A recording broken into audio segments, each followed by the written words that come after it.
ಅಶು, ಎಲ್ಲ ನಾವು ಅಂದ್ಕೊಂಡಾಗೆ ನಮ್ಮ ಪ್ಲ್ಯಾನ್ ಪ್ರಕಾರನೇ ನೀಟಾಗಿ ಸ್ಮೂತಾಗಿ ನಡೀತಾ ಇದೆ ಅಂತ ಅನಿಸ್ತೀನಿ. ಹಾಂ ಅಣ್ಣ, ಅದೇ ಖುಷಿ ನನಗೆ. ನಾವು ಇಟ್ಟಿರೋ ಫಿಟ್ಟಿಂಗು ವೇಸ್ಟ್ ಆಗಲಿಲ್ಲ, ಎಲ್ಲ ಒಳ್ಳೆಯದೇ ಆಗ್ತಾ ಇದೆ. ಆದರೆ ಸದ್ಯಕ್ಕೆ ನಮ್ಮ ಮನೇಲಿ ನಡೀತಾ ಇರೋ ಈ ಬೆಳವಣಿಗೆಗಳ ಬಗ್ಗೆ ಆ ಹುಡುಗಿಗೆ ಅಪೇಕ್ಷೆಗೆ ಹೇಗಾದರೂ ಮಾಡಿ ಗೊತ್ತು ಮಾಡಿಸ್ಬೇಕಲ್ಲ. ಅಫ್ಕೋರ್ಸ್ ಆಗಲೇಬೇಕು. ಅವಳು ಹುರ್ಕೊಂಡ್ರೆ ತಾನೇ ನಮಗೆ ಖುಷಿ ಸಿಗೋದು. ಆದರೆ ಈ ವಿಷಯನ ಈಗ ಅವಳಿಗೆ ಮುಟ್ಸೋದು ಹೇಗೆ? ಹಾಂ, ನಾನೇ ಕಾಲ್ ಮಾಡಿ ಹೇಳ. ಸಖತ್ ಥ್ರಿಲ್ಲಿಂಗ್ ಆಗಿರುತ್ತದು. ಹಾಗೆ ಮಾಡ್ಲಾ? ನೋ ನೋ ನೋ ನೋ, ಇಂಥ ಮಿಸ್ಟೇಕ್ ಮಾತ್ರ ಯಾವತ್ತೂ ಮಾಡಬೇಡ ಅಶು. ಇಂಥ ಕೆಲಸಗಳನ್ನ ಡೈರೆಕ್ಟಾಗಿ ಮಾಡಬಾರ್ದು. ಹಂಗಂದ್ರೆ ಏನು ಮಾಡ್ಬೇಕಂತೀಯ? ಇಂಥ ವಿಷಯಗಳನ್ನ ಕ್ರಾಸ್ ಕನೆಕ್ಷನ್ ಕೊಟ್ಟು ಇಂಡೈರೆಕ್ಟಾಗಿ ಹ್ಯಾಂಡಲ್ ಮಾಡಬೇಕು. So Ashu, you do one thing. ಈ ಎಲ್ಲ ವಿಷಯಗಳನ್ನ ಮಹಿಗೆ ಇನ್ಫಾರ್ಮ್ ಮಾಡು. ಮಿಕ್ಕಿದ್ದು ಆಟೋಮೆಟಿಕ್ ಆಗುತ್ತೆ. ಸೊ ನೀನೀಗ ಏನು ಮಾಡ್ತೀಯ ಅಂದರೆ, ಮಹಿ ಕಾಲ್ ಮಾಡ್ತೀನಿ.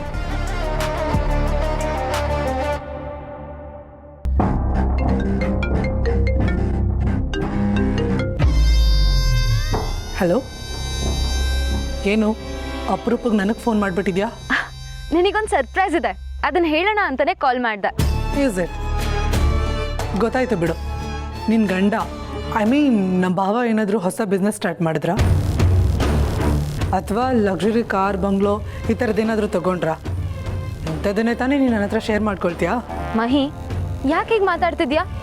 ನಾನು ಕಾಲ್ ಮಾಡಿದ್ದು ಅದನ್ನು ಹೇಳೋದಕ್ಕಲ್ಲ, ಬೇರೆದಕ್ಕೆ. ಮತ್ತೆ ಪಾರ್ಥಂಗೆ ಮದುವೆ ಮಾಡಬೇಕು ಅಂತ ಇದ್ದಾರೆ. ಅದನ್ನು ನಾನು ಹೇಳಬೇಕು ಅಂತದ್ದು ಸರ್ಪ್ರೈಸ್. ಹೌದಾ? ಫಾರ್ ದ ಫಸ್ಟ್ ಟೈಮ್ ಒಂದು ಒಳ್ಳೆ ವಿಷಯ ಹೇಳಿದ್ಯಾ. ನನಗಂತೂ ಈ ವಿಷಯ ಕೇಳಿ ತುಂಬಾ ಖುಷಿ ಆಯಿತು. ಅಂತೂ ಇಂತೂ ಪಾರ್ಥನು ಲೈಫಲ್ಲಿ ಸೆಟಲ್ ಆಗ್ತಾ ಇದ್ದಾನೆ. ಅಂದಾಗೆ ಇದು ಲವ್ ಮ್ಯಾರೇಜಾ ಅರೇಂಜ್ ಮ್ಯಾರೇಜಾ? ಪಕ್ಕಾ ಅರೇಂಜ್ ಮ್ಯಾರೇಜು. ಯಾರನ್ನು ತೋರಿಸ್ತಾರೋ ಅವಳನ್ನೇ ಮದುವೆ ಆಗೋದು. ನೈಸ್. ನಾನು ಎಲ್ಲಿ ಫಾರಿನಲ್ಲೇ ಸೆಟಲ್ ಆಗಿ ಫಾರಿನ್ ಹುಡುಗಿನ ಮದುವೆ ಆಗ್ಬಿಡ್ತಾನೋ ಅಂದ್ಕೊಂಡಿದ್ದೆ. ಬಟ್ ಇಲ್ಲಿಗೆ ಬಂದು ಅಮ್ಮ ನೋಡಿದ ಹುಡುಗಿನೇ ಮದುವೆ ಆಗ್ತಿದ್ದಾನೆ ಅಂದರೆ he is really great. But ನನಗಂತೂ ಈ ವಿಷಯ ಕೇಳಿ ತುಂಬ ಖುಷಿ ಆಯಿತು.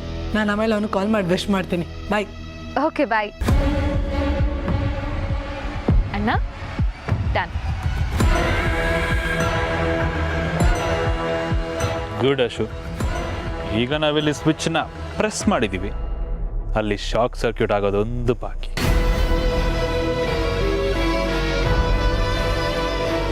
ಏನ್ ಕಂದ ಇಷ್ಟು ಹ್ಯಾಪಿಯಾಗಿದ್ಯಾ? ಅತ್ತೆ, ನಾನು ಹೇಳೋ ವಿಷಯ ಕೇಳಿದ್ರೆ ನೀವು ಫುಲ್ ಖುಷಿ ಆಗ್ಬಿಡ್ತೀರಾ. ಹೌದಾ? ಹಾ. ಏನದಂತ ಹ್ಯಾಪಿ ನ್ಯೂಸ್? ಪಾರ್ಥಣ್ಣನಿಗೆ ನಮ್ಮ ಮನೆಯಲ್ಲಿ ಮದುವೆ ಮಾಡಬೇಕು ಅಂತ ಹುಡುಗಿನ ಹುಡುಕ್ತಿದ್ದಾರಂತೆ. Wow, super. ಆಲ್ರೆಡಿ ಹುಡುಗಿನ ಹುಡ್ಕೋ ಪ್ರೊಸೆಸ್ ಸ್ಟಾರ್ಟ್ ಆಗಿಬಿಟ್ಟಿದೆಯಂತೆ. ಇನ್ನೇನು ಹುಡುಗಿ ಸಿಗೋದು ಒಂದೇ ಬಾಕಿ. ಎಂತ ಸ್ವೀಟ್ ನ್ಯೂಸ್ ಕೊಟ್ಟಿಯಮ್ಮ. ಪಾರ್ಥನ್ ಮದುವೆ ಆಗೋ ಹುಡುಗಿ ಪುಣ್ಯವಂತೆ. ಅಷ್ಟು ಮುತ್ತಿನಂತ ಹುಡುಗ ಅವನು. ಇನ್ನು ಮನೇಲಿ ಪಾರ್ಥನ್ ಒಬ್ಬನ ಮದುವೆ ಆದರೆ ಎಲ್ಲಾರ್ದು ಮದುವೆ ಆದಂಗೆ. ಅತ್ತೆ, ಎಷ್ಟು ದಿನ ಫ್ರೀ ಬರ್ಡ್ ಥರ ಆರಾಮಾಗಿದ್ದ ಪಾಪ ಪಾರ್ಥಣ್ಣ. ಇನ್ಮೇಲೆ ಸೋ ಕಾಲ್ಡ್ ರೆಸ್ಪಾನ್ಸಿಬಿಲಿಟೀಸ್ ಬಂದ್ಬಿಡುತ್ತೆ. ನೋಡಬೇಕು ಇನ್ಮೇಲಾದರೂ ಲೈಫಲ್ಲಿ ಸೀರಿಯಸ್ ಆಗ್ತಾನ ಅಂತ. ಅವನು ಯಾಕಮ್ಮ ಸೀರಿಯಸ್ ಆಗಬೇಕು? ಅವನು ಹೇಗಿದ್ದಾನೋ ಹಾಗೆ ಇರಲಿ ಬಿಡು. ಅಂದಾಗೆ ಅದಕ್ಕೆ ಪಾರ್ಥ ಅವರು ಈ ಮದುವೆಗೆ ಒಪ್ಕೊಂಡಿದ್ದಾರಾ? ಅವನ್ನ ಕೇಳೋ ಅವಶ್ಯಕತೆನೇ ಇಲ್ಲ. ಅವನು ನಮ್ಮ ಅಕ್ಕನ ಥರ ಅರೇಂಜ್ ಮ್ಯಾರೇಜ್ ಆಗ್ತಾನಂತೆ. ನಮ್ಮಮ್ಮ ಯಾರನ್ನು ಚೂಸ್ ಮಾಡ್ತಾರೋ ಅವ್ರಿಗೆ ಕಣ್ಣು ಮುಚ್ಕೊಂಡು ತಾಳಿ ಕಟ್ತಾನಂತೆ. ಅಮ್ಮನ ಇಷ್ಟನೇ ಅವನಿಷ್ಟ ಅಂತೆ. ನನಗಂತೂ ನಂಬಕ್ಕೆ ಆಗ್ತಿಲ್ಲ, ಪಾರ್ಥ ಅಣ್ಣ ಆ ಲೆವೆಲಿಗೆ ಚೇಂಜ್ ಆಗಿದ್ದಾನೆ. ಒಬ್ಬೊಬ್ಬೊಬ್ಬ ಥ್ರೂಟ್ ಅಬ್ರಾಡಲ್ಲಿ ಸ್ಟಡೀಸ್ ಮಾಡ್ಕೊಂಬಂದ್ರು ಇಂಡಿಯನ್ ಮೆಂಟಾಲಿಟಿ ಇರೋ ಹುಡುಗ ನಮ್ಮ ಹುಡುಗ. ನನಗಂತೂ ಅವನನ್ನ ಮದುವೆ ಆಗೋ ಹುಡುಗಿ ಹೇಗಿರ್ತಾಳೋ ಅಂತ ಕ್ಯೂರಿಯಾಸಿಟಿ ಶುರು ಆಗ್ಬಿಟ್ಟಿದೆ. ಪಾರ್ಥ ಅವರು ನಿಜವಾಗ್ಲೂ ಮದುವೆಗೆ ಒಪ್ಕೊಂಡ್ಬಿಟ್ರಾ? ಚಿನ್ನ, ನಮ್ಮ ಡುಮ್ಮ ಸರ್ ಸಿಕ್ಕಾಪಟ್ಟೆ ಖುಷಿಯಾಗಿದ್ದಾನಲ್ವಾ? ಎಲ್ಲ ನಮ್ಮ ಭೂಮಿಕಾ ಎಫೆಕ್ಟ್. ಈ ಖುಷಿಗೆ ಇನ್ನೂ ಒಂದು ರೌಂಡ್ ದಪ್ಪ ಆಗ್ಬಿಟ್ಟಿರ್ತಾನೆ. ಇದರಿಂದ ಅವ್ನ ಸುತ್ತಳತೆನೂ ಜಾಸ್ತಿ ಆಗಿರುತ್ತೆ. ಈ ಖುಷಿಯಿಂದ ಎಲ್ಲಿ ಪೂರಿ ಉಬ್ದಂಗೆ ಉಬ್ಬಿ ಬ್ಲಾಸ್ಟ್ ಆಗ್ಬಿಡ್ತಾನೋ ಅಂತ ಭಯ ಆಗ್ಬಿಟ್ಟಿದೆ. ಪಾರ್ಥನ್ ಮದುವೆ ವಿಷಯ ಪ್ರಸ್ತಾಪ ಆಗಿದೆಯಲ್ಲ, ಅದ್ರಲ್ಲಿ ನಮ್ಮ ಡುಮ್ಮ ಸರ್ರು ಫುಲ್ಲು ಬ್ಯುಸಿ, ಮುಳುಗೋಗ್ಬಿಟ್ಟಿದ್ದಾನೆ. ಯಾಕೆ ಕೇಳ್ತೀಯ ಅವನ ಸಂಭ್ರಮನ? ತಮ್ಮನ ಮದುವೆ ಆಗ್ತಾ ಇದೆಯಲ್ಲ, ಆ ಖುಷಿಗೆ ಓಡಾಡ್ತಾ ಇದ್ದಾನೆ. ಯಾವ ಲೆವೆಲ್ಗೆ ಅಂದರೆ ಬ್ರೇಕ್ ಗೊತ್ತಾಗ್ತಾ ಇಲ್ಲ. ನಂಗೆ ಯಾಕೋ ಅಷ್ಟೊಂದು ಸ್ಪೀಡ್ ಒಳ್ಳೇದಲ್ಲ ಅನ್ಸುತ್ತೆ ಆನಂದ್. ಯಾವುದೇ ಆಗಿರ್ಲಿ, ಏನೇ ವಿಷಯ ಆಗಿರ್ಲಿ, ಸ್ಪೀಡ್ ಅನ್ನೋದು ಯಾವತ್ತಿದ್ರೂ ಡೇಂಜರೇ. ನಿನ್ನ ಮಾತು ನಂಗೆ ಅರ್ಥ ಆಗ್ತಾ ಇಲ್ಲ. ಅಲ್ಲ ಆನಂದ್, ಈಗ ಮದ್ವೆ ಆಗ್ತಿರೋದು ಯಾರಿಗೆ? ಪಾರ್ಥಂಗ್ ತಾನೆ. ಹಾಂ, ಅವನ್ನೇ ಒಂದು ಮಾತು ಕೇಳ್ದೆ ಮದ್ವೆ ಮಾಡ್ತಿದಾರಲ್ಲ, ನಂಗೆ ಯಾಕೋ ಇದು ಸರಿ ಕಾಣ್ತಿಲ್ಲ. ಚೆನ್ನಾಗಿ ಹೇಳಿದೆ ನೀನು. ಅಲ್ಲ ಚಿನ್ನ, ಈ ವಿಷಯದಲ್ಲಿ ಅವನ್ ಯಾಕೆ ಕೇಳಬೇಕು? ಅದ್ರ ಅಗತ್ಯ ಏನಿಲ್ಲ ಬಿಡು. ಅದು ಇಷ್ಟಕ್ಕೂ ಅಣ್ಣ ಏನು ಹೇಳ್ತಾನೋ ಅವನು ಅದನ್ನೇ ಮಾಡೋದು. ಮುಗ್ದೋಯ್ತು, ದೂಸರ ಮಾತೇ ಆಡಲ್ಲ. ನಮ್ಮವನು ಅಷ್ಟೇ ಕಣೆ. ತಮ್ಮಂದ್ರಿಗೋಸ್ಕರ, ತಂಗಿರಿಗೋಸ್ಕರ ಒಳ್ಳೇದನ್ನೇ ಮಾಡ್ತಾನೆ. ಯಾವುದು ಬೆಸ್ಟೋ ಅದನ್ನೇ ಮಾಡ್ತಾನೆ. ಇದರಲ್ಲೇನಂತ ಸಮಸ್ಯೆ ಆಗಲ್ಲ ಬಿಡು. ನೀವು ಗಂಡಸ್ರೆ ಹೀಗೆ ಎಲ್ಲ ಮೇಲಿನ ಮೇಲೆ ಮಾತ್ರ ನೋಡ್ತಿರ್ತೀರ. ಅದನ್ನ ಏನನ್ನೂ ಅರ್ಥ ಮಾಡ್ಕೊಳಕ್ ಪ್ರಯತ್ನನೇ ಪಡಲ್ಲ. ಆದ್ರೂ ತಮಗೆ ಎಲ್ಲ ಗೊತ್ತು ಅಂತ ಬಿಲ್ಡಪ್ ಬೇರೆ. ಈ ವಿಷಯ ಯಾಕೆ ಹೇಳ್ತಾ ಇದೆಯಾ ಗೊತ್ತಾಗ್ತಾ ಇಲ್ಲ. ಅವತ್ತು ನಮ್ಮ ಮನೇಲಿ ಪಾರ್ಟಿ ಆಯ್ತಲ್ವಾ, ಹಾಂ, ಪಾರ್ಥನ ಅಬ್ಸರ್ವ್ ಮಾಡಿದ್ಯಾ? ಅವ್ನ ಲವ್ನ ಎಷ್ಟು ಚೆನ್ನಾಗಿ ಪ್ರಪೋಸ್ ಮಾಡ್ದ. ಅದೊಂದು ಆ್ಯಕ್ಟ್ ಅಂತಾನೆ ಅನಿಸಿಲ್ಲ ನನಗೆ. ಅವನು ಎಷ್ಟು ಫೀಲ್ ಮಾಡಿಕೊಂಡು ಮನಸ್ಸಿಂದ ಹೇಳ್ದ. ಅದು ಬರೀ ಬಾಯಿ ಮಾತಾಗಿರ್ಲಿಲ್ಲ, ಮನಸ್ಸಿನ ಮಾತು ಅನ್ನೋ ಥರ ಅನ್ನಿಸ್ತು. ಕರೆಕ್ಟ್ ಚಿನ್ನ. ಆ ಸೀನು ತುಂಬಾ ಇಂಟೆನ್ಸ್ ಆಗಿತ್ತು, ಎಂಗೇಜಿಂಗ್ ಆಗಿತ್ತು. ಯಾಕಂದ್ರೆ ಅವನು ಆ ಲೆವೆಲಿಗೆ ಫೀಲ್ ಮಾಡ್ಕೊಂಡು ಹೇಳ್ದ ಅಂದ್ರೆ, ಅದು ಅಲ್ಲದೆ ಅವ್ನ ಮನಸ್ಸಲ್ಲಿ ಅಷ್ಟೊಂದು ರೊಮ್ಯಾಂಟಿಕ್ ಆಲೋಚನೆಗಳಿದೆ ಅಂದ್ರೆ ಖಂಡಿತ ಯಾವುದೋ ಹುಡುಗಿ ಇದ್ದೇ ಇರ್ತಾಳೆ. ಹೌದು ಆನಂದ್, ಆ ಹುಡುಗಿನೇ ಮನಸ್ಸಲ್ಲಿ ಇಟ್ಕೊಂಡು ಅವ್ನು ಯಾಕೆ ಪ್ರಪೋಸ್ ಮಾಡಿರ್ಬಾರ್ದು? ಇದ್ರೂ ಇರ್ಬೋದಲ್ವಾ? ಆ ಥರ ಆಗೋದಕ್ಕೆ ಚಾನ್ಸೇ ಇಲ್ಲ. ನಮ್ಮ ಪಾರ್ಥ ಫಾರಿನ್ ರಿಟರ್ನ್ ಆಗಿರ್ಬೋದು, ಆದರೂ ಇಂಥ ವಿಷಯದಲ್ಲಿ ಅವನು ಫಾಸ್ಟ್ ಫಾರ್ವರ್ಡ್ ಅಲ್ಲ. ಪಾಪದ ಹುಡುಗ ಅವನು. ಇಲ್ಲ ಅಂದಿದ್ರೆ ಯಾವುದೋ ಸ್ಕೂಲಲ್ಲಿ ಪಾರ್ಟ್ ಟೈಮ್ ಕೆಲಸಕ್ಕೆ ಹೋಗ್ತಾ ಇದ್ನಾ, ಲವ್ ಮಾಡ್ತಿರೋ ಹುಡುಗಿಯಿಂದ ಓಡಾಡ್ಕೊಂಡಿರ್ತಾ ಇದ್ದ. ಪಾರ್ಟ್ ಟೈಮ್ ಕೆಲಸನ? ಅದು ಚಿನ್ನ, ಅದು ತುಂಬ ದೊಡ್ಡ ಕತೆ. ನಿನಗೆ ಆರಾಮಾಗಿದ್ದಾಗ ಹೇಳ್ತೀನಿ ಬಿಡು. ನೋಡು, ಇದು ತುಂಬ ಕಾನ್ಫಿಡೆನ್ಷಿಯಲ್ ವಿಷಯ, ದಯವಿಟ್ಟು ಯಾರಿಗೂ ಹೇಳ್ಬೇಡ. ಹೆಂಡ್ತಿ ಅಲ್ವಾ, ಯಾವ ವಿಷಯನೂ ಮುಚ್ಚಿಡಬಾರ್ದು ಅಂತ ಹೇಳ್ತಾ ಇದ್ದೀನಿ ಅಷ್ಟೇ. ಮುಚ್ಚಿಡೋದೇ ಇಲ್ಲ ಅಲ್ಲ? ಇಲ್ಲ ಇಲ್ಲ ಇಲ್ಲ. ಓಹೋ, ಹಾಗಿದ್ರೆ ಅವತ್ತು ಡುಮ್ಮ ಹೇಳನ್ನಲ್ಲ, ಏನು ಕಾಲೇಜ್ ಡೇಸಲ್ಲಿ ಯಾವುದೋ ಹುಡುಗಿಗೆ ಲವ್ ಲೆಟರ್ ಬರೆದಿದ್ದು, ಪ್ರಪೋಸ್ ಮಾಡಿದ್ದು. ಆಮೇಲೆ ಮೊನ್ನೆ ಅದ್ಯಾರು ಜೂಲಿ ಕತೆ ಏನು, ಈ ವಿಷಯ ಎಲ್ಲ ಏನು? ಬರ್ತಾ ಇದ್ದೀನಿರ, ಅವನೆಲ್ಲಿ ಕರ್ದ? ಬರ್ತಾ ಇದ್ದೀನಿ ಮಗಳೇ. ಎಸ್ಕೇಪ್ ಆಗೋದ್ರಲ್ಲಿ first. Okay thank you Srinivas. ಮತ್ತೆ ಫೋನ್ ಮಾಡ್ತೀನಿ. ಭೂಮಿಕಾ, ದಯವಿಟ್ಟು ಬನ್ನಿ ಇಲ್ಲಿ ನೋಡಿ. ಒಂದಷ್ಟು ಹುಡುಗಿರ ಫೋಟೋಸ್ ಬಂದಿದೆ. ಈ ಹುಡುಗಿ ಓಕೆ ಅಲ್ಲ? ನನಗೆ ಈ ಹುಡುಗಿ ಓಕೆ ಅಂತ ಅನ್ಸಿದ್ಲು. ನಿಮ್ಗೇನು ಅನ್ಸುತ್ತೆ? ಆ್ಯಂಡ್ ಈ ಹುಡುಗಿನೂ ಓಕೆ. ಇಲ್ಲಿ ಹುಡ್ಕೋ ಬದಲು ಅವ್ನ ಮನಸ್ಸಲ್ಲಿ ಏನಿದೆ ಅಂತ ಹುಡುಕಿ ಯಾರಿಷ್ಟ ಅನ್ನೋ ಪ್ರಶ್ನೆಗೆ ಉತ್ತರ ಸಿಗುತ್ತೆ. ಈ ಹುಡುಗಿ ತುಂಬ ಚೆನ್ನಾಗಿದ್ದಾಳೆ, ಬಟ್ ಪಾರ್ಥನ್ಗೆ ಇಷ್ಟ ಆಗಬೇಕಲ್ಲ.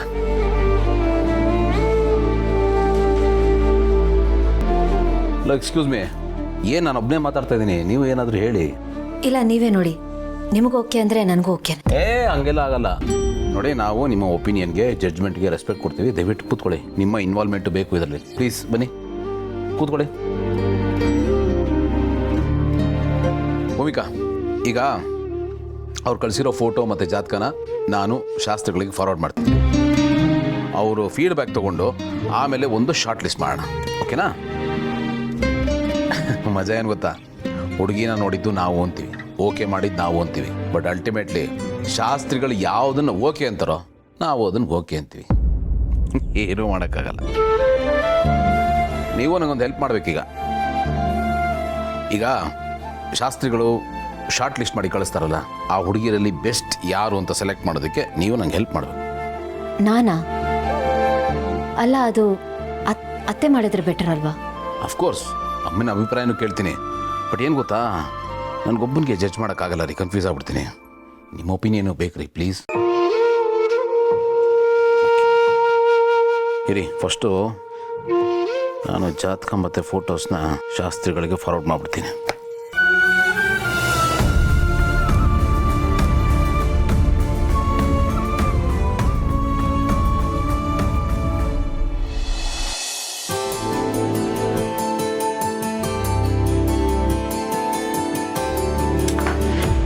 ಅಪ್ಪ, ನಾನು ಬರೋ ದಾರಿನೇ ಕಾಯ್ತಾ ಇದ್ದೆ. ಯಾಕೆ ಇಷ್ಟೊಂದು ಗಾಬರಿಯಲ್ಲಿದೆಯಾ? ಏನಾಯಿತು? ಅಪ್ಪ ಅದು ನಿಮ್ಮ ಹತ್ರ ಒಂದು ಇಂಪಾರ್ಟೆಂಟ್ ವಿಷಯ ಮಾತಾಡಬೇಕಿತ್ತು ಅಪ್ಪ. ಹೇಳು. ಅದು ಪಾರ್ಥ ಅವ್ರಿಗೆ ಅವ್ರ ಮನೇಲಿ ಹೆಣ್ಣು ನೋಡ್ತಾ ಇದ್ದಾರಂತೆ.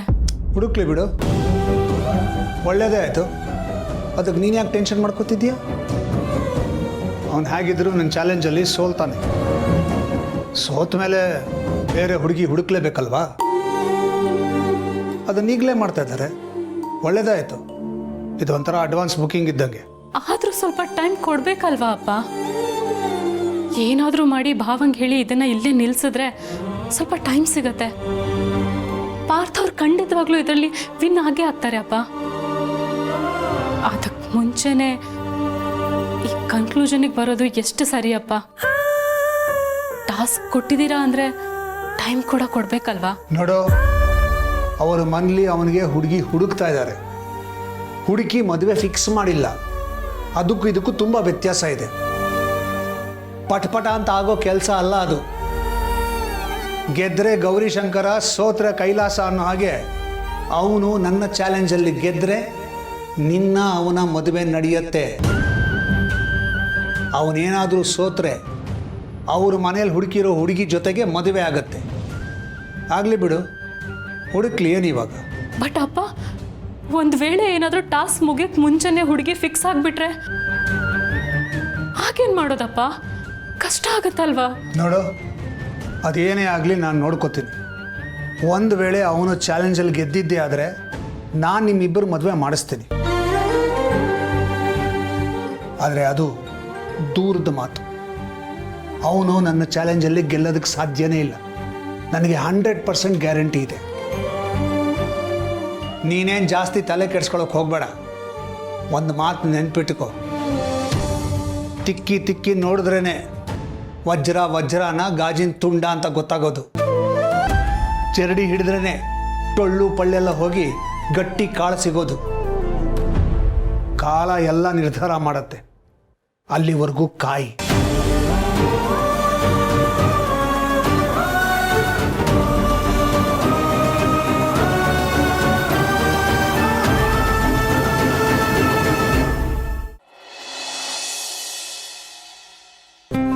ಅಮ್ಮ, ಅಜ್ಜಿ, ಆ ಮ್ಯಾಚ್ ಮೇಕರು ಒಂದಷ್ಟು ಹುಡುಗಿರ ಜಾತಕ ಮತ್ತು ಫೋಟೋ ಕಳಿಸಿದ್ದಾನೆ. ನೋಡಿ ಹೇಗಿದೆ ಹೇಳಿ.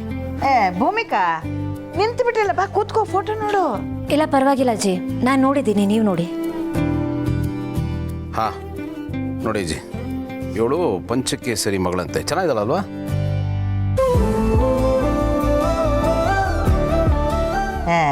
ನನಗೇನೋ ಸರಿ ಅನ್ನಿಸ್ಲಿಲ್ಲಪ್ಪ. ಆ ಪಾರ್ಥನ ಪಕ್ಕದಲ್ಲಿ ನಿಲ್ಸಿದ್ರೆ ಅವ್ರ ಚಿಕ್ಕಮ್ಮ ಕಂಡಂಗೆ ಕಾಣಿಸ್ತಾಳೆ. ಹೌದಾ?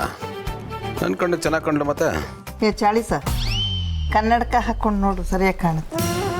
ಆಯ್ತು ಬಿಡಿ. ಅಣ್ಣ, ಪ್ರೀವಿಯಸ್ ಫೋಟೋ ನೋಡಿ, ಇವಳು ಚೆನ್ನಾಗಿದ್ದಾಳಲ್ವಾ? ಕಲರ್ ಸ್ವಲ್ಪ ಡಸ್ಕಿ ಅನ್ನಿಸ್ತಾಳೆ.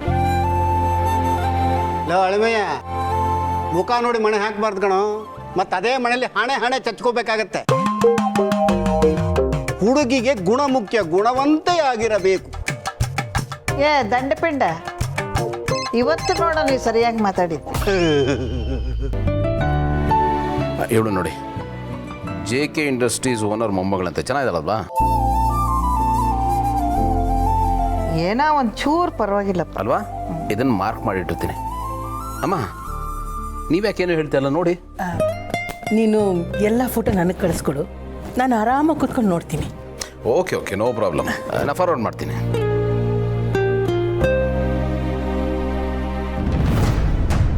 ನೀವು ನೋಡ್ತಾ ಇರಿ, ನಾ ಬಂದೆ. ಹಾಂ, ನೀವೆಲ್ಲ ನೋಡ್ರಪ್ಪ. ಹಾಂ,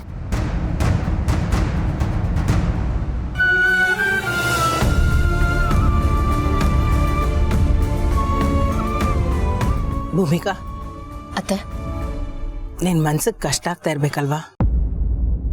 ಹಾಗಾಗೋದು ಸಹಜ ಅಲ್ವಾ ಅತ್ತೆ? ನನಗೆ ಅರ್ಥ ಆಗತ್ತಮ್ಮ. ಆದರೆ ಈ ಮನೆ ಹಿರಿ ಸೊಸೆಯಾಗಿ ನನ್ನ ಮಗನ ಮದುವೆಗೆ ನೀನು ತಾನೇ ಓಡಾಡಬೇಕು. ಇದರಲ್ಲಿ ನಿನ್ನ ಅಭಿಪ್ರಾಯ, ನಿನ್ನ ಕಾಂಟ್ರಿಬ್ಯೂಷನ್ ತುಂಬಾ ಇಂಪಾರ್ಟೆಂಟ್. ಭಾರತನ ತಾಯಿಯಾಗಿ ಕೇಳ್ಕೊತಾ ಇದ್ದೀನಿ, ನೀನು ಏನೇ ಬೇಸರ ಇದ್ರೂ ಎಲ್ಲರೂ ಮುಂದೆ ತೋರಿಸ್ಕೋಬೇಡ. ಎಲ್ಲರಿಂದ ದೂರ ಇರಬೇಡ. ನಾನಿಷ್ಟೇ ನಿನ್ನನ್ನು ಕೇಳ್ಕೊಳ್ಳೋದು. ಸರಿ ಅತ್ತೆ, ನಾನು ನಾರ್ಮಲ್ ಆಗಿರೋದಕ್ಕೆ ಟ್ರೈ ಮಾಡ್ತೀನಿ. ಪ್ಲೀಸ್ ನೀವು ನೊಂದ್ಕೋಬೇಡಿ. ಸರಿ, ಫೋಟೋ ನೋಡ್ದಪ್ಪ.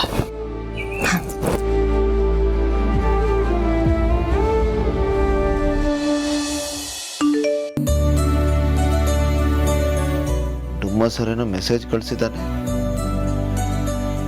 ಹುಡುಗಿರ್ ಫೋಟೋ ಕಳಿಸಿದ್ದಾನೆ. ಯಾವ ಹುಡುಗಿ? ಏ BP ರೈಸ್ ಮಾಡ್ಕೋಬೇಡ ಚಿನ್ನ. ಪಾರ್ಥನ್ಗೆ ಹುಡುಗಿನ ಹುಡುಕ್ತಾ ಇದ್ದಾರಲ್ಲ, ಅದಕ್ಕೆ ಹುಡುಗಿರ್ ಫೋಟೋಸ್ ಕಳಿಸಿದ್ದಾನೆ. ಮೋಸ್ಟ್ಲಿ ಅವನಿಗೆ ಯಾವುದನ್ನು ಸೆಲೆಕ್ಟ್ ಮಾಡಬೇಕು ಯಾವುದನ್ನು ಬಿಡಬೇಕು ಅಂತ ಕನ್ಫ್ಯೂಸ್ ಆಗಿರಬೇಕು. ಅದಕ್ಕೆ ಸೆಲೆಕ್ಷನ್ ಪ್ರೊಸೆಸ್ನ ನಮಗೆ ಟ್ರಾನ್ಸ್ಫರ್ ಮಾಡಿದ್ದಾನೆ. ಹೌದಾ? ಹಾಂ, ಕೂತ್ಕೋ, ಇಬ್ರು ಸೆಲೆಕ್ಟ್ ಮಾಡೋಣ. ಅವನಿಗೆ ಫೋನ್ ಮಾಡಿದೆ, ಒಂದು ನಿಮಿಷ. ಹಾಂ, ಏನಪ್ಪ? ಒಂದಷ್ಟು ಫೋಟೋಸ್ ಕಳಿಸಿದ್ದೆ, ನೋಡಿದ್ದೀರಪ್ಪ? ಯಾವ ಫೋಟೋಸು? ಅದೇ ಕಣೋ, ಒಂದಷ್ಟು ಜನ ಹುಡುಗಿರ ಫೋಟೋ ಕಳಿಸಿದ್ದೀನಿ ನೋಡು. ಹಾಂ, ಬಂದಿದೆ. ಏನಿವಾಗ? ಏನಿಲ್ಲಪ್ಪ, ನಂಗೊಂದು ಹೆಲ್ಪ್ ಮಾಡು. ಆ ಹುಡುಗಿರಲ್ಲಿ ನಮ್ಮ ಪಾರ್ಥಂಗೆ ಯಾರು ಸೂಟ್ ಆಗ್ತಾರೆ ಅಂತ ಸ್ವಲ್ಪ ಹೇಳೋ. ಓಹೋ, ಇಂಥ ಸಮಯದಲ್ಲಿ ಮಾತ್ರ ನಾವು ನೆನಪಾಗ್ತೀವಿ. ಸಂಕಟ ಬಂದಾಗ ವೆಂಕಟರಮಣ. ಏಯ್, ನಿನ್ನ ಹೆಂಡ್ತಿ ನಿನ್ನ ಎಷ್ಟು ಸರ್ತಿ ಮನೆಯಿಂದ ಹೊರಗಡೆ ಹಾಕಿಲ್ಲ. ಇವೆಲ್ಲ ನಿನ್ಗೆ ಹೊಸ್ತೇನಾ? ಹೋಗ್ಲಿ, ಬಿಟ್ಟಾಕೋ. ನೋಡೋ, ಎಲ್ಲ ಶಿಪ್ಕಿನ್ನ ಫ್ರೆಂಡ್ಶಿಪ್ಪೇ ದೊಡ್ಡದು ಅಂತ ಯಾವಾಗಲೂ ಇಷ್ಟಿಷ್ಟು ಅಂತ ಬಂಡ್ಲಿ ಬಿಡ್ತಾ ಇದ್ದೆ. ಎಲ್ಲ ಊಫಿ ಕಣ, ಬಿಡಾಕ. ನೋಡೋ, ಪಾರ್ಥ ನಿನ್ಗೂ ತಮ್ಮ ಇದ್ದಂಗೆ. ಪ್ಲೀಸ್ ಫೋಟೋಸ್ ನೋಡಿ ಹೇಳ. ಆಹಾ, ಈ ನವರಂಗಿ ದುನಿಯಲ್ಲಿ ನವರಂಗಿ ಆಟ ಸಖತ್ತಾಗಿ ಆಡ್ತೀಯ. ಕೆಲಸ ಆಗ್ಬೇಕು ಅಂದಾಗ ತಲೆ ಮೇಲೆ ಐಸ್ ಇಟ್ಬಿಡೋದು, ಕೆಲಸ ಮುಗಿದ ತಕ್ಷಣ ಬುಡಕ್ ಬೆಂಕಿ ಇಟ್ಬಿಡೋದು. ಹೆಂಗ್ ನಂಬದ್ ನಿಮ್ಮನ್ನ? ಅಪರ್ಣ ಇದ್ದಾಳ ಅಲ್ಲಿ, ಫೋನ್ ಕೊಡು. ಯಾಕೆ ಮತ್ತೆ ಫಿಟ್ಟಿಂಗ್ ಇಟ್ಟು ಮತ್ತೆ ತಗೊಳಕ? ನೀ ಸುಮ್ಮನೆ ಕೊಡ. ಹಾಂ, ಮಾತಾಡ್ಬೇಕಂತ. ಹೇಳಿ ಡುಮಾ ಸರ್. ಮೇಡಮ್, ನಾನು ಯಾರು ಅಂತ ಗೊತ್ತಾಗ್ಲಿಲ್ವಾ? ಅದೇ ಜೂಲಿ, ಮರ್ತ್ಬಿಟ್ರಾ? ಆನಂದ್, ಏನಿದು? ಯಾಕೆ, ಏನಾಯ್ತು? ಓಹೋ ಹೋ ಹೋ, ಡುಮ್ಮನ ಹೆಸರಿನಲ್ಲಿ ಮಿಟುಕ್ಲಾಡಿ ಜೂಲಿ ನಂಬರ್ ಸೇವ್ ಮಾಡ್ಕೊಂಡಿದ್ಯಾ ಅಲ್ವಾ? ಲೇ, ಅವನೇ ಕಡೆ ಮಾತಾಡ್ತಾ ಇರೋದು. ಇದು ಅವನದೇ ನಂಬರು. ನನ್ನ ನಂಬೆ, ಅದು ಅವಳಲ್ಲ, ಅವನೇ. ಹಲೋ ಡಾರ್ಲಿಂಗ್, ಹೇಗಿದೆ ನಾನು ಕೊಟ್ಟ ಡೋಸು? ಮನೇಲಿ ಫುಲ್ಲು ಮಾರ ಮಾರಿ ರಕ್ತಪಾತ. ಡಾರ್ಲಿಂಗ್, ಆ ಜೂಲಿ ಬೇರೆ ಯಾರು ಅಲ್ಲ, ನಾನೇ. ದಯವಿಟ್ಟು ನೀನು ಫೀಲ್ ಮಾಡ್ಕೋಬೇಡ, okay? This is too much ಡುಮಾ ಸರ್. ನೀನು ಮಾಡಿದ ಸ್ವಲ್ಪನೂ ಸರಿ ಇಲ್ಲ. ಆ ಮಿಟುಕ್ಲಾಡಿ ಜೂಲಿ ನಮ್ಮ ಸಂಸಾರದಲ್ಲಿ ಹುಳಿ ಇನ್ಬಿಟ್ಲು ಅಂತ ಎಷ್ಟು ಟೆನ್ಷನ್ ಆಯ್ತು ಗೊತ್ತಾ? Once again I am sorry. ಈ ಸತಿ ಡೋಸು ಸ್ವಲ್ಪ ಜಾಸ್ತಿ ಆಯ್ತು ಅಂತ ಅನ್ಸುತ್ತೆ. ನೀ ಕೋಪ ಮಾಡ್ಕೋಬೇಡ, ನನ್ನ ಕಡೆಯಿಂದ sincere apologies. Hey, it's okay. ನೀನೇ ತಾನೇ, ಪರವಾಗಿಲ್ಲ ಬಿಡು. ಇಲ್ಲ ಇಲ್ಲ ಇಲ್ಲ ಇಲ್ಲ, ಇದೇನೇ ಇದು? ಅವನಾದ್ರೆ ಪರವಾಗಿಲ್ಲ ಬಿಡು, ನೀನೇ ತಾನೇ, ಇಟ್ಸ್ ಓಕೆ, ನಡೆಯುತ್ತೆ. ನಮ್ಗೆ ಆ ಫೆಸಿಲಿಟಿ ಇಲ್ವೋ? ಅವ್ನು ಹೇಳಿದ ತಕ್ಷಣ ಕನ್ವಿನ್ಸ್ ಆಗ್ಬಿಟ್ಟೆ. ನಾನು ಏನೇ ಪಾಪ ಮಾಡಿದ್ದೆ? ಅಷ್ಟು ಬಾಯ ಬಡ್ಕೊಂಡ್ರು ನನ್ನ ಮಾತು ನಮ್ದು ಆಚೆ ಕೊಳೆ ಹಾಕಿದ್ದಲ್ಲೇ. ಏ, ಫೋನಲ್ಲಿ ಮಾತಾಡ್ತಿಲ್ವಾ? ವಟ ವಟ ಅಂತಿರ್ಬೇಡ, ಸುಮ್ಮನೆ ಇರು. ಹಾಂ, ಹೇಳು ಡುಮಾ ಸರ್. ಏನ್ ಗೊತ್ತಾ ಡಾರ್ಲಿಂಗ್, ನಮ್ಮ ಪಾರ್ಥನಿಗೆ ಮದುವೆಗೆ ಅಂತ ಹುಡುಗಿ ಹುಡುಕ್ತಾ ಇದೀವಲ್ಲ, ನಾನು ಫೋಟೋಸ್ ಕಳಿಸಿದ್ದೀನಿ. ಅದರಲ್ಲಿ ಯಾರು ಬೆಸ್ಟ್ ಅಂತ ನೀನು ನನಗೆ ಸೆಲೆಕ್ಟ್ ಮಾಡಿ ಹೇಳಬೇಕು. ಅಲ್ಲ, ನನ್ನ ಚಾಯ್ಸ್ ಕೇಳೋದಕ್ಕಿಂತ ಮುಂಚೆ ನಿನ್ನ ಚಾಯ್ಸ್ ಯಾರು ಅಂತ ಹೇಳು. ಅಯ್ಯೋ, ನಮ್ದು ಯಾವುದು ಚಾಯ್ಸ್ ಇಲ್ಲ. ನೀವು ಚೂಸ್ ಮಾಡಲಿ ಅಂತ ನಿಮಗೆ ಕಳಿಸಿದ್ದು. ನನ್ನ ಹೆಡೇಕ್ನ ನಿಮಗೆ ಟ್ರಾನ್ಸ್ಫರ್ ಮಾಡ್ತಾ ಇದ್ದೀನಿ ಅಷ್ಟೇ. ಅದಕ್ಕೆ ಯಾಕೆ ಅಷ್ಟೊಂದು ಕಷ್ಟ ಪಡೆದುಕೋದೆ? ಬಂಗಾರದಂತ ಭೂಮಿಕಾ ಇದ್ದಾಳಲ್ಲ, ಅವಳನ್ನ ಕೇಳಿದ್ರೆ ಹೇಳಿರೋಳು. ಏ ಇಲ್ಲ ಡಾರ್ಲಿಂಗ್, ಅವರು ಕನ್ಫ್ಯೂಸ್ ಆಗಿ ಕೂತ್ಬಿಟ್ಟಿದ್ದಾರೆ. ಇಬ್ರು ಹುಡುಗಿರು ಚೆನ್ನಾಗಿದ್ದಾರೆ, ಅವ್ರಿಬ್ರಲ್ಲಿ ಯಾರು ಬೆಸ್ಟ್ ಅಂತ ಕೇಳಿದ್ರೆ ಅವ್ರಿಗೂ ಹೇಳಕ್ ಗೊತ್ತಾಗ್ತಾ ಇಲ್ಲ. ಅದಕ್ಕೆ ನೀವಿಬ್ರು ಗಂಡ ಹೆಂಡತಿ ನೋಡಿ ಹೇಳಿ.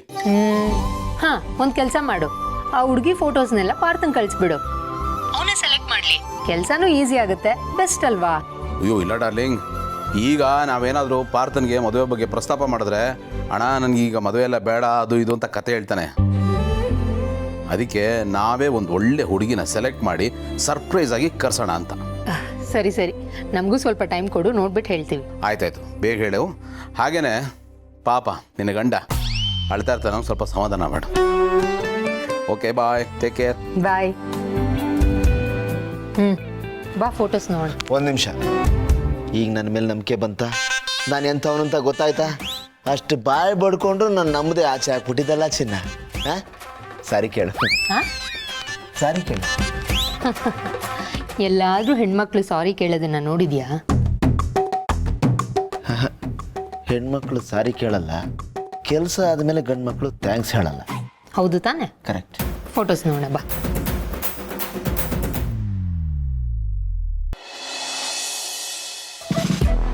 ಏನು ಅಶು ಇದು?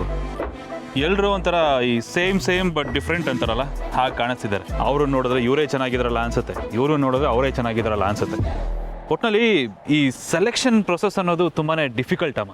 ನನ್ನ ಕೈಲಿ ಯಾಕೋ ಇದು ಸಾಧ್ಯ ಇಲ್ಲ. ಬ್ರೈನು ಕಾಕ್ಟೇಲ್ ಆಗ್ಬಿಡುತ್ತೆ. ಅದಕ್ಕೆ ನೀನೇ ಏನಾದರೂ ಮಾಡ್ಕೊ, ನಾನೇ ಆಟಕ್ಕಿಲ್ಲ. ಅಣ್ಣ ನೀನು ಹೀಗೆ ಹೇಳಿದ್ರೆ ಹೇಗೆ? ನೀನು ನನಗೆ ಸಾಥ್ ಕೊಡ್ಬೇಕಲ್ವಾ? ನಾನು ಒಬ್ಳೆ ನೋಡೋದಕ್ಕಾಗತ್ತಾ? ನೀನು ಅಣ್ಣ ಆಗಿ ನನಗೆ ಇದ್ರಲ್ಲಿ ಹೆಲ್ಪ್ ಮಾಡಬೇಕು. ಅಶೋಕ್, ಒಂದು ಐಡಿಯಾ. ಏನು? ನಾವು ಯಾಕೆ ಈ ಟಾಸ್ಕ್ನ ಮಹಿ ಕೊಡಬಾರ್ದು? ಯಾಕೆ ಹೇಳ್ತಿದ್ದೀನಿ ಅಂತಂದರೆ, ಅವಳು ಆಲ್ರೆಡಿ ವರ್ಕ್ ಮಾಡ್ತಿರೋದು ಫ್ಯಾಷನ್ ಇಂಡಸ್ಟ್ರಿ. ಸೊ ಒಂದು ಹುಡುಗಿದು ಕಲರ್ ಮ್ಯಾಚ್ ಮಾಡ್ಬೋದು, ಅಥವಾ ಹೈಟು, ವೈಟು, ಅಂದ, ಚಂದ, ಇದ್ರ ಬಗ್ಗೆ ಅವಳಿಗೆ ಸ್ವಲ್ಪ ನಾಲೆಡ್ಜು ನಮಗಿಂತ ಚೆನ್ನಾಗಿರುತ್ತೆ ಅಂತ. ಏನು ಯೋಚನೆ ಮಾಡ್ತಿದ್ಯಾ? ಓ, ಮಹಿಗೆ ಯಾಕೆ ಈ ಕೆಲಸ ವಹಿಸ್ಬೇಕು ಅಂತಾನ? ಎಕ್ಸಾಕ್ಟ್ಲಿ. ಇದರಿಂದ ಒಂದು ಪ್ಲ್ಯಾನ್ ಇದೆ. ಆ ಪ್ಲ್ಯಾನು ಅಪೇಕ್ಷೆಗೆ ಉರ್ಸೋದು. ಅದೇಗೆ ಸಾಧ್ಯ ಅಂತ ಯೋಚನೆ ಮಾಡ್ತಿದ್ಯಾ? ಈಗ ಈ ಹುಡುಗಿರ ಫೋಟೋಸ್ನ ನಾವು ಮಹಿಮಂಗೆ ಕಳಿಸಿ, ಮಹಿಮ ಪಾರ್ಥಿಂಗೆ ಯಾರು ಕರೆಕ್ಟಾಗಿ ಜೋಡಿ ಅಂತ ಸೆಲೆಕ್ಟ್ ಮಾಡು ಅಂತ ಅಂದರೆ ಮಹಿಮ ಏನು ಮಾಡ್ತಾಳೆ? ಅವ್ರ ಮನೆಯವ್ರಿಗೆಲ್ಲ ತೋರಿಸ್ತಾಳೆ. ಆ್ಯಂಡ್ ಆ ಮನೇಲಿ ಯಾರಿರ್ತಾರೆ ಜೊತೆಯಲ್ಲಿ? ಅಪೇಕ್ಷಾ ಇರ್ತಾಳೆ. ಆ್ಯಂಡ್ ಈ ವಿಷಯ ಅಪೇಕ್ಷನ್ ಕಿವಿಗೆ ಬೀಳ್ತಿದ್ದ ಹಾಗೆ ಮಿನಿಮಮ್ 1000 volts ಶಾಕ್ ಹೊಡೆದಾಗುತ್ತೆ. ಹೇಗಿದೆ ನನ್ನ ಪ್ಲ್ಯಾನ್? ಅದನ್ನ ಅಷ್ಟು ಕಾನ್ಫಿಡೆಂಟ್ ಆಗಿ ಹೇಳ್ತಿದ್ಯಾ? ಕಾನ್ಫಿಡೆನ್ಸ್ ಅಲ್ಲ ಅಶು, ಕ್ಯಾಲ್ಕುಲೇಷನ್. ಅಶು, ಈ ಜೇಡಿ ತಲೆಯಲ್ಲಿ ಕ್ಯಾಲ್ಕುಲೇಟರ್ ತುಂಬ ಚೆನ್ನಾಗಿದೆ. ಎಲ್ಲಿ ಹೇಗೆ ಮಾಡಿದ್ರೆ ಏನಾಗುತ್ತೆ, ಯಾವ ಥರ ಆ್ಯಕ್ಷನ್ ಮಾಡಿದ್ರೆ ರಿಯಾಕ್ಷನ್ ಹೇಗಿರುತ್ತೆ ಅಂತ ಈಸಿಯಾಗಿ ಲೆಕ್ಕಾಚಾರ ಆಗುತ್ತೆ. ಅಶು, ಇದರಿಂದ ಇರೋ ಲಾಜಿಕ್ ಡ್ಯಾಮ್ ಸಿಂಪಲ್ ಅಶು. ಒಬ್ಬ ಮನುಷ್ಯಂಗೆ ಎಲ್ಲಿ ಗಾಯ ಆಗಿರುತ್ತೋ ಅವನ ಗಮನ ಅಲ್ಲೇ ಹೋಗುತ್ತೆ. ಎಲ್ಲೂ ನೋವಾಗಿರುತ್ತೋ ಕೈ ಅಲ್ಲಿಗೆ ಹೋಗುತ್ತೆ. ನಾಲ್ಗೆ ಒಂದು ಸಲ ಎಲ್ಲಿ ಕಚ್ಕೊಂಡಿರ್ತಾನೋ ಪದೇ ಪದೇ ಅಲ್ಲಿಗೆ ಕಚ್ಕೋತಾನೆ. ಆ್ಯಂಡ್ ಪದೇ ಪದೇ ಎಡುವುದಾಗ ಯಾವ ಬೆರಳಿಗೆ ನೋವಾಗಿರುತ್ತೋ ಅದೇ ಬೆರಳಿಗೆ ನೋವಾಗುತ್ತೆ. ಯಾವ ವ್ಯಕ್ತಿಗೆ ಯಾವ ವಿಷಯ ಮುಟ್ಟಬೇಕೋ ಅದು ಮುಟ್ಟುತ್ತೆ. ಆ್ಯಂಡ್ ಎಲ್ಲಿ ನೋವಾಗಬೇಕೋ ಅಲ್ಲಿ ನೋವಾಗೇ ಆಗುತ್ತೆ. So Ashu, I am damn sure ನನ್ನ ಈ ಪ್ಲ್ಯಾನು ವರ್ಕ್ ಆಗೇ ಆಗುತ್ತೆ. ವಾವ್, ಸೂಪರ್ ಅಣ್ಣ, ಸಕ್ಕದಾಗೆ ಪ್ಲಾನ್ ಮಾಡಿದ್ಯಾ. ನಾನು ಫಸ್ಟ್ ಫೋಟೋಸ್ನ ಮಹಿ ಕಳಿಸ್ತೇನೆ.